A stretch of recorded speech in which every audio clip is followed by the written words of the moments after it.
Advanced Research Micro Emotion Technology namanya. Dalam Micro Emotion Technology ni dia ada 3 bahan penting, iaitu alpha-arbutin, niacinamide dan juga dia ada vitamin C.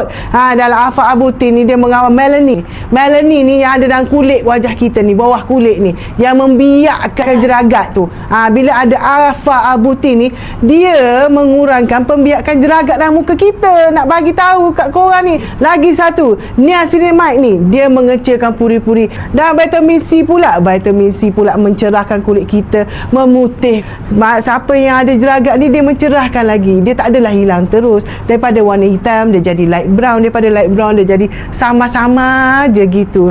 Dan dia pula tinggi antioksidan, dan dia pula membuatkan kolagen dalam kulit muka kita ni aktif balik.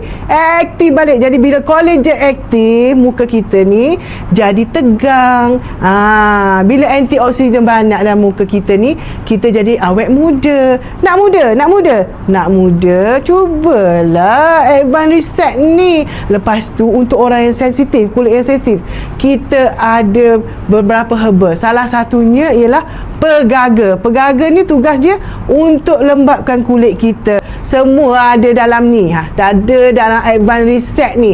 Tekan je beg kuning. Tekan beg kuning sekarang. Jangan tunggu lama-lama. Tunjuk ni tekstur dia. Tekstur dia kata orang putih. Tengok ni tekstur dia ni. Tekstur dia pun macam water base juga tau. Dia tak melekit-lekit. Kita ada cabutan emas. Tekan beg kuning, beli sekarang. You all.